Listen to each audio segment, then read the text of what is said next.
Richard? Hey, c'est une grande question parce que juste pendant les quelques dernières minutes, on en jasait à micro fermé. C'est un monde, l'intelligence artificielle.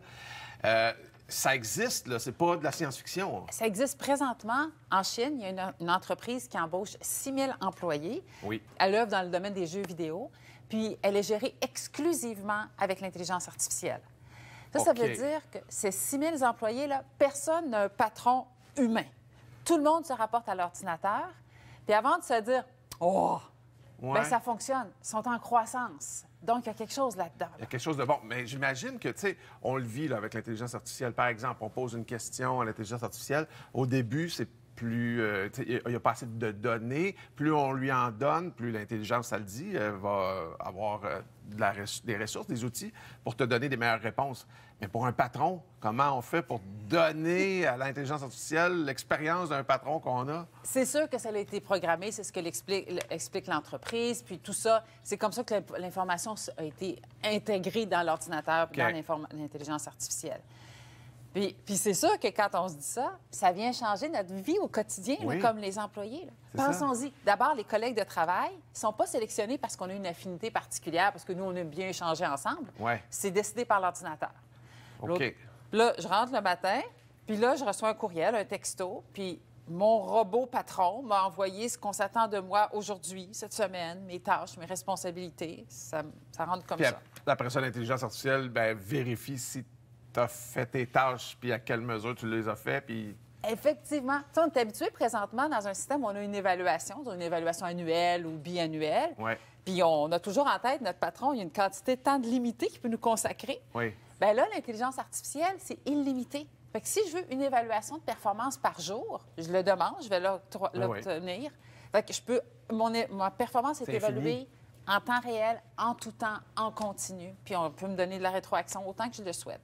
Est-ce que ça te tenterait, toi, qui es spécialiste en ressources humaines, d'avoir un patron robot? Ah, moi, c'est certain que je tenterais l'expérience parce que, justement, c'est super intéressant d'un point de vue RH de voir comment on pourrait aller chercher ça.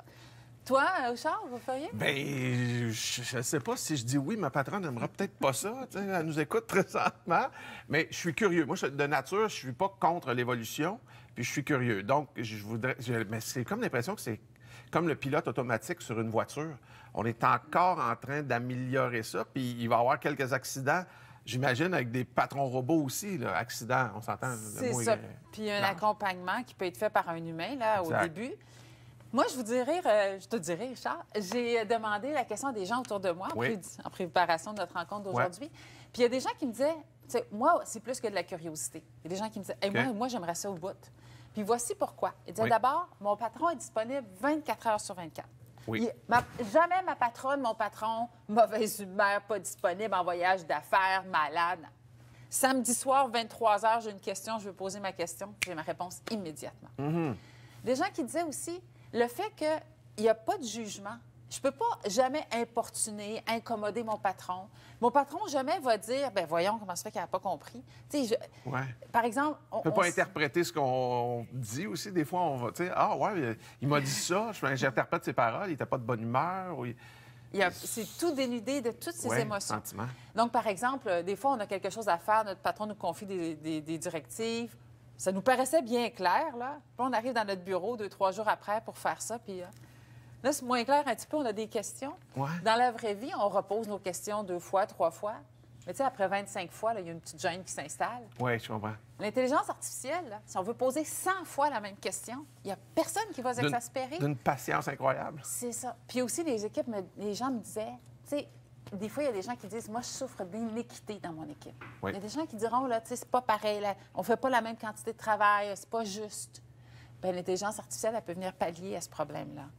Donc, il y a des gens qui voient ça d'un bon œil, l'idée de travailler. Mais c'est drôle parce qu'il y a une phrase qui dit, moi, un bon boss, bon patron, patronne, c'est quelqu'un qui est humain, qui a de l'empathie, qui est chaleureux, chaleureuse, qui est capable de se mettre dans notre peau. Et là, je veux dire, faut-tu l'apprendre à l'intelligence artificielle? Est-ce que l'intelligence artificielle peut apprendre ça, justement, à avoir de l'empathie? Oui. Notre ordinateur pourrait-il être humain dans ses approches?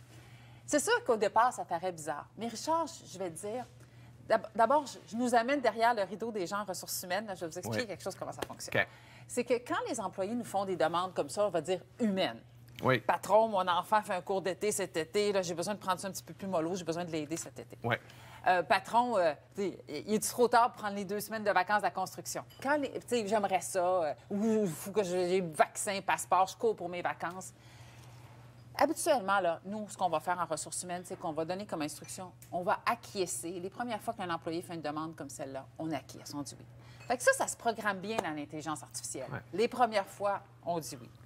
Puis l'autre chose, Richard, c'est que nous, notre droit du travail au Québec, il nous force à une évaluation individuelle des cas. C'est tout ce qui est accommodement raisonnable, contrainte excessive, c'est toujours évalué dans le cas par cas. Oui. Fait que ça vient nous protéger contre un robot qui serait là, du mur à mur dans ses façons de gérer. Il y aurait une obligation légale à aller chercher l'individualité là-dedans. Est-ce qu'il y a quelque chose qui te préoccupe dans l'idée d'avoir un patron robot?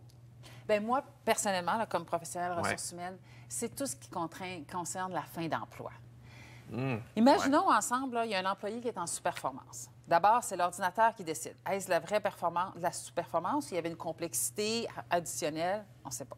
Okay. Donc, c'est le robot qui décide si c'était de la sous-performance. C'est le robot qui va gérer toute la progression des sanctions. Donc, on va avoir un avis verbal, c'est un peu bizarre de se dire ça. Ouais. Mais je vais avoir un avis verbal de mon robot qui va me dire que je suis en sous-performance, un avis écrit, un deuxième avis écrit, peut-être une suspension, une dernière chance. Mais peu importe, le processus va être géré par l'ordinateur. Mais moi, ce qui me fait le plus, le petit hic au cœur, là, c'est que s'il y a un congédiement, je vais recevoir un courriel qui me dit, bien, ça y est, c'est terminé. Tous les processus de fin d'emploi, là, va porter ton ordinateur à telle place, va porter ta carte d'entrée à tel endroit, c'est tout l'ordinateur qui va me dire ça de façon électronique. Oui. Froidement. C'est ça. Puis quand la personne, elle va quitter, là, il n'y a pas un humain qui va aller lui serrer la main, la remercier, puis regarder dans les yeux, là, je te laisse-tu partir ou il y a quelque chose que je dois faire avant de te laisser quitter les lieux? Là? Tu pars dans quel état d'esprit? Ouais. Puis on sait que l'intelligence artificielle est capable de lire nos émotions et tout ça. Ouais. Mais moi, personnellement, il me semble que je mettrais une petite couche de sécurité. Il me semble que là, j'irais mettre un humain pour être bien sûr qu'on ne laisse pas quelqu'un partir alors qu'une conversation additionnelle aurait été requise. Oui, puis des fois, ça fait du bien juste de se faire dire, regarde, c'est pas nécessairement toi, c'est la situation, puis merci pour les bons services. Oui, plutôt qu'une phrase un petit peu laconique, là, tu sais, qui... Robotisée, en Robotisée, oui. Alors, ben merci pour ta visite, c'était un plaisir. Tu vois, l'intelligence artificielle, tu n'aurais pas dit ça avec autant de chaleur. Merci beaucoup, c'est le fun. Il est 9h30.